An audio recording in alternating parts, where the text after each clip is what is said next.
भारत श्रीनगर में G20 के तहत टूरिज़्म यानी सयाहत की कॉन्फ्रेंस क्यों करवा रहा है। ये कॉन्फ्रेंस जो है श्रीनगर में 22 से 24 मई तक स्केड्यूल्ड है। तो ये 2 दिन की कॉन्फ्रेंस है और इस पर बड़ी ही लेदे हो रही है, बड़ी नुक्ताचीनी हो रही है। पाकिस्तान ने तो कहा है कि ये भारत की एक चाल है कि जम्मू और कश्मीर को जिस तरीके से उसने हड़प कर लिया 5 अगस्त 2019 के Jammu and Kashmir reorganisation act के तहत, तो उसका मकसद ये है कि आलमी सतह पे जो है उसको मदद मिले सयाहत के नाम पे। मगर बात यह है कि G20 जो है वो एक ग्रुप है जो कि दुनिया की 80% GDP की नुमाइंदगी करता है और इस ग्रुप में बड़े बड़े ममालिक शामिल हैं, बड़े अमीर ममालिक शामिल हैं, तरक्की पजीर ममालिक शामिल हैं। इसमें भारत भी है, सऊदी अरब भी है, तुर्की भी है, इंडोनेशिया भी है, अमेरिका भी है, मतलब फर्स्ट वर्ल्ड थर्ड वर्ल्ड के कंट्रीज़ शामिल हैं। तो श्रीनगर में क्यों हो रही है सयाहत की कॉन्फ्रेंस? भारत का ये कहना है कि चूँकि उसके ज़ेर इंतज़ाम जम्मू और कश्मीर जो है वो इंतहाई खूबसूरत इलाक़ा है, वहाँ पे सयाहत को फ़रोग़ देना है, इन्वेस्टमेंट करनी है, इसलिए वो कॉन्फ्रेंस हो रही है, टूरिज़्म की कॉन्फ्रेंस हो रही है श्रीनगर में। पाकिस्तान ने बड़ी कोशिश की कि चीन को, तुर्की को, इंडोनेशिया को बावर कराया जाए, सऊदी अरब को, कि वो उसमें शरीक ना हो। अब ये तो वक्त ही बताएगा। मगर बात यह है कि भारत तो अपने मकसद में कामयाब हो गया है। यानी आप ये देखिए 5 साल तकरीबन हो गए हैं, 4-5 साल हो गए हैं, मगर दुनिया ने भारत का क्या बिगाड़ लिया? इंसानी हुकूक की खिलाफ वर्जियाँ, एक्स्ट्रा जुडिशल किलिंग्स, इंटरनेट की बंदिश और इसके अलावा बेशुमार पाबंदियाँ, ख़ास तौर पे वादी कश्मीर में, जिसको वैली ऑफ कश्मीर कहते हैं, जो मुस्लिम मेजॉरिटी है। तो भारत का मकसद ये है कि उसने जो कदम उठाया 5 अगस्त 2019 को, और जिसकी कि भारतीय पार्लियामेंट ने तौसीक भी कर ली कि आर्टिकल 370 ख़त्म कर दिया, 35A ख़त्म कर दिया, जम्मू और कश्मीर की जो नाम नेहाद खुसूसी जो हैसियत थी वो उसने ख़त्म कर लिया, उसे ज़म कर लिया। यूनियन टेरिटरी लद्दाख एक union territory, Jammu and Kashmir दूसरी यूनियन टेरिटरी। अब 4-5 साल के बाद भारत ये समझता है कि चूँकि उसके वहाँ पे कदम जम गए हैं और वहाँ के जो मकामी लोग हैं, ख़ास तौर पे जो मुस्लिम आबादी है वादी कश्मीर की, उसकी मज़ाहमत जो है वो तकरीबन दम तोड़ गई है। तो इसलिए मौका अच्छा है क्योंकि भारत जो है वो G20 का सदर है। सितंबर में G20 की समिट होगी न्यू दिल्ली में।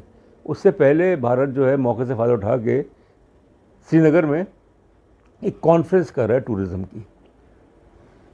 3 बातें हमें देखनी चाहिए। पहली बात तो ये है कि दुबई का जो इमार ग्रुप है, बहुत बड़ा ग्रुप है, जिसने बुर्ज खलीफा जो दुबई का बहुत बड़ा टावर है वो बनाया, उसने वहाँ पे जो वादी कश्मीर है और जम्मू है, लद्दाख, उसने ख़ास तौर पे जो श्रीनगर का इलाक़ा है तकरीबन $30 मिलियन की सरमायाकारी कर रहा है वो, जिसमें श्रीनगर में एक बहुत बड़ा शॉपिंग मॉल होगा और तरह की सहूलतें होंगी। तो एक तो बाहर से जो सरमायाकारी है, ख़ास तौर पे खलीज की जो ममालिक हैं, वो आ रही है भारत के ज़ेर इंतज़ाम जम्मू और कश्मीर में। पहली बात तो ये है। दूसरी बात ये है कि भारत ने जम्मू और कश्मीर को कनेक्ट कर दिया है बाकी मानदा मुल्क से। यानी ट्रेन सर्विस जो है, रेल की सर्विस जो है वो शुरू कर दी है शिमला से लेकर श्रीनगर तक, वो जाएगी लद्दाख तक। सड़कों का जाल बिछा दिया है, इंफ्रास्ट्रक्चर जो है उसको बेहतर किया है। तो इससे तो ये ज़ाहिर होता है कि वहाँ पे तामीर और तरक्की और जितने भी यानी कि जो मकामी लोग हैं, मुसलमान जो हैं, ख़ास तौर पे जो अक्सरियत है, वो कहती है कि हमारे साथ जुल्म हो रहा है और डेवलपमेंट के नाम पे इस्तेसाल हो रहा है। वो तो एक बात है। तीसरी चीज़ ये है कि भारत ने इस अरसे में एक पॉलिसी फ्रेमवर्क जो है वो बनाया है टूरिज़म का, जिसमें जम्मू और कश्मीर के से जिसमें जो खूबसूरत इलाके हैं जैसे लेक डल है, मुख्तलिफ़ किस्म के जंगलात हैं, ग्लेशियर्स हैं, सयाहती मकामात हैं, उनको डेवलप करना। 2022 में जम्मू और कश्मीर में 27 लाख टूरिस्ट जो हैं, सयाह जो हैं, आए वहाँ पे 27 लाख, जबकि 2015 में 12 लाख थे, 12-13 लाख थे। तो उसका क्या मतलब हो कि अगर सयाह जो हैं वो आ रहे हैं जम्मू और कश्मीर में, श्रीनगर में, वादी कश्मीर में, लद्दाख में, तो हालात जो है वो नॉर्मल है। हालांकि जम्मू और कश्मीर में भारत की तकरीबन 4-5 लाख फौज है। तो ये कोशिश की जा रही है, जो मज़ाहमती ग्रुप्स हैं जिसमें हुर्रियत कॉन्फ्रेंस है, जम्मू और कश्मीर लिबरेशन फ्रंट है, कि वो इस कॉन्फ्रेंस को सबोताज करें। भारत की जो मुख्तलिफ इंटेलिजेंस एजेंसीज़ हैं, खुफिया इदारे हैं, पुलिस है, फ़ौज है, जिसका एक पूरा नेटवर्क है श्रीनगर में, उन्होंने ये कोशिश की है कि उन तमाम होटल्स में जहाँ पे जो G20 की जो कॉन्फ्रेंस होगी उसके डेलीगेट्स ठहरेंगे, उसकी अच्छी तरीके से छानबीन कर दी जाए ताकि दहशतगर्दी के वाक़यात ना हों। तो ये भारत जो है वो इसमें संजीदा है, इस कोशिश में।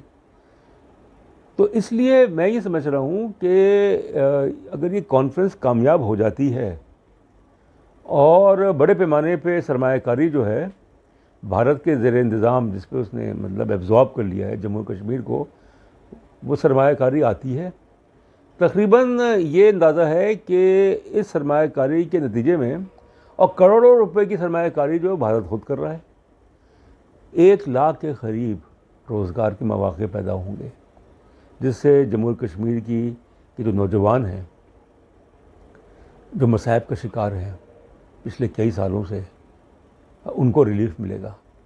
फिर भारत ने ये भी किया है कि G20 की जो कॉन्फ्रेंस हो रही है श्रीनगर में, श्रीनगर का नक्शा बदलने की कोशिश की है कि साफ़ सुथरा, बिल्कुल तामीर व तरक्की, अच्छी सड़कें, अच्छे साइन बोर्ड्स, और जो साइन बोर्ड्स हैं वो उसने लगाए हैं कि जो भारत का परचम है उसके जो रंगत है उसकी, और G20 का लोगो भी है और पता नहीं क्या क्या है।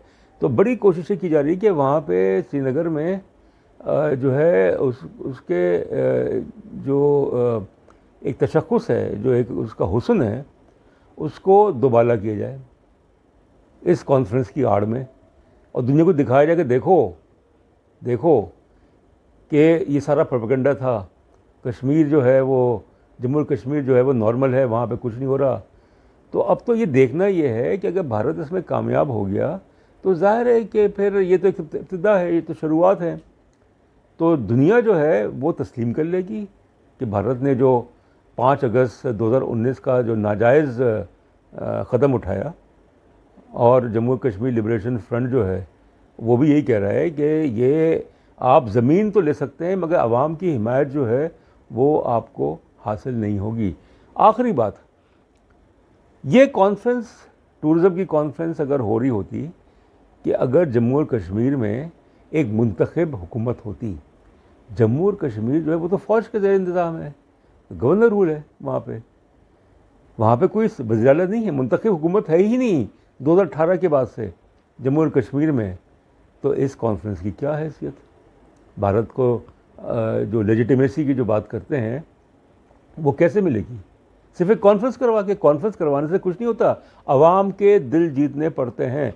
जो भारत ने वहाँ पे कई सालों से तशद्दुद का, इंसानी हुकूक़ की खिलाफ वर्जियों का बाज़ार गर्म किया हुआ है, और जब तक कि जम्मू और कश्मीर का तशख़्ख़ुस बहाल नहीं होता, उसकी खुद मुख्तारी बहाल नहीं होती, उस वक्त तक इन कॉन्फ्रेंसेस का कोई फ़ायदा नहीं है। बहुत शुक्रिया।